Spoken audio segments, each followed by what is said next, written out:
So, what are your other brushes with greatness besides me? Let's see. Oh, very, very early you were on MTV. Yes, that's right.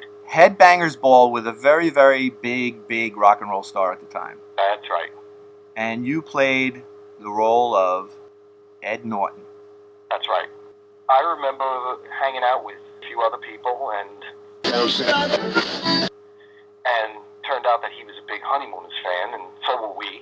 So we would be constantly, doing lines from the Honeymooners. Mm. And one day he calls my house. I was living with my parents at that time. Mm-hmm. He says, I wish I had the tape, actually. And my mother answers the phone, and she goes, hello? And he goes, yeah, is there? And she goes, who's this? My mother wasn't the cheeriest person in the world. And he goes, and she goes, and he goes, yeah.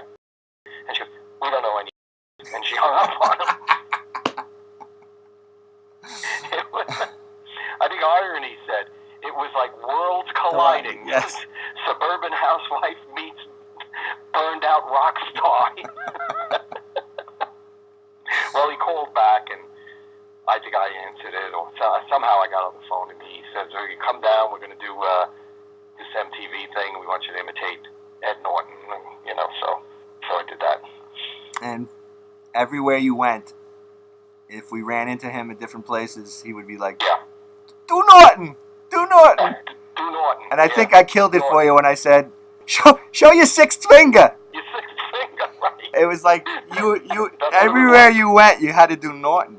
Yeah. He didn't even say, hey, how you doing? No. Not even a greeting like that. He said, hey, do Norton. I think he grabbed you by your hair like Larry. Yeah.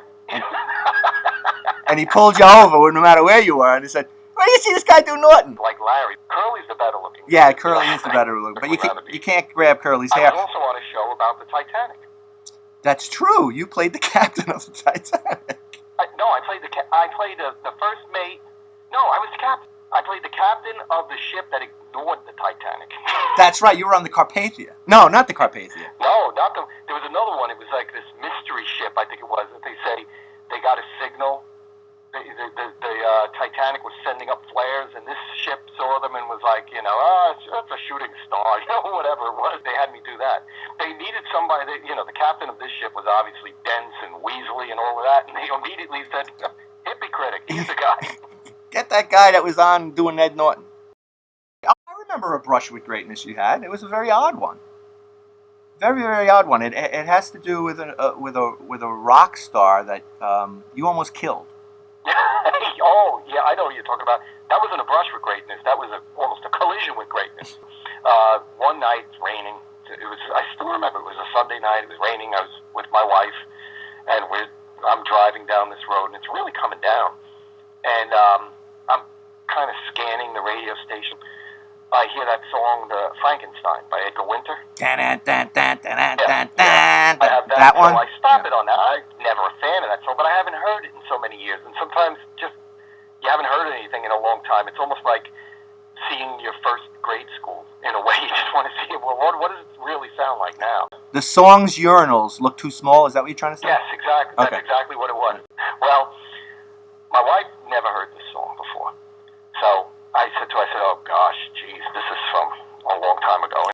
By a guy, I said to her, Edgar and Johnny Winter. She goes, no idea. We should tell the audience at this point, though, that you married a girl that was 11.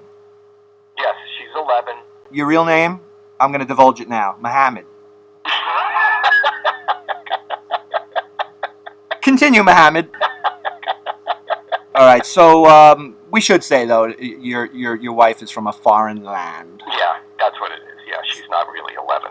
No. She's from a foreign country, and she came here pretty much after the heyday of, if that's what you want to call it, of Edgar and Johnny Winter. Mm-hmm. So anyway, we're in the car, and this song is playing. I said, so she asked me, well, who are they? I said, well, Edgar Winter and Johnny Winter. I said, well, they're albinos. That's, of course, the first description you ever give of them.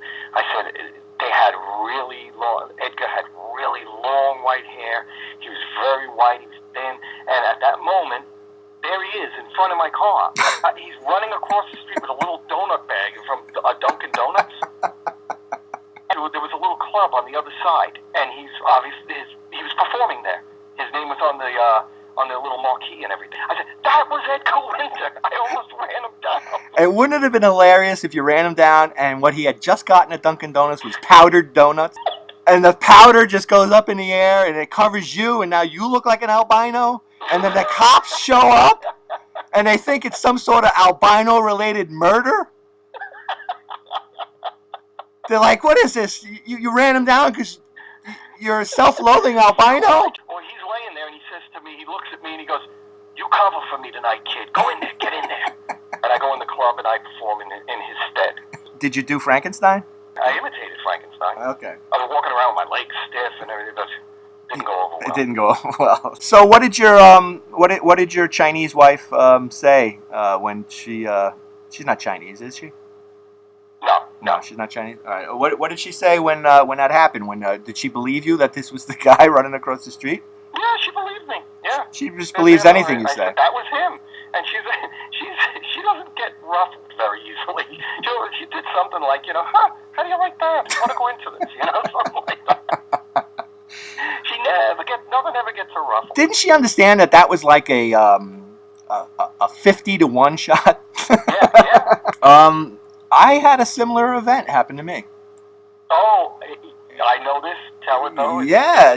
I was downtown with my brother, and I'm waiting at a red light, and there's a bunch of people coming out of the Beacon Theater, and no, I don't think it was the Beacon Theater because there's no cross street right there. It was a theater, and I'm at the light, and the people are crossing over, and I said, "Hey, look, that's Julian Lennon." Now his father had just died, 2 years prior, and he walks past the car, the whole bit and everything, and my brother goes, "Hey, yeah, that was Julian Lennon." So I'm sitting there, and I don't get starstruck. I don't really care, so I'm not paying attention to the guy. I just went, "Hey, Julian Lennon," and the light turns green, and I go, and everybody starts going, "Wah!" Everybody on the street, they're putting their hands up, and they're waving their hands and everything. I jam on the brakes, and up pops Julian Lennon. What had happened, from what I gather, is as he was passing my car, he dropped his keys. And since I wasn't watching, he stooped down to go back to get the keys, and I almost ran him over. So I was almost Mark David Chumpman, or a little off from Mark David Chapman, because I nearly killed the guy. But what did you say then? I said, you got to watch where you're going, because you almost had a reunion with your dad. I do say shitty things to celebrities. I don't know what it is. Immediately disrespect. I don't know, but I generally get. You did that also at a ball game, I remember.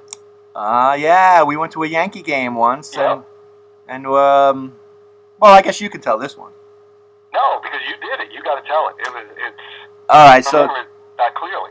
So we're at the Yankee game. We have decent seats. We're down a little low, and there's this guy. He keeps getting up and he keeps turning around, looking up towards the outer rim where you go to get snacks and stuff. And he's just looking, but he's got this look on his face like, is anybody going to recognize me? Is anybody going to recognize? Somebody, please. Right, and I'm looking at the guy. I'm thinking I know him, and I can't really place it. And then it hits me.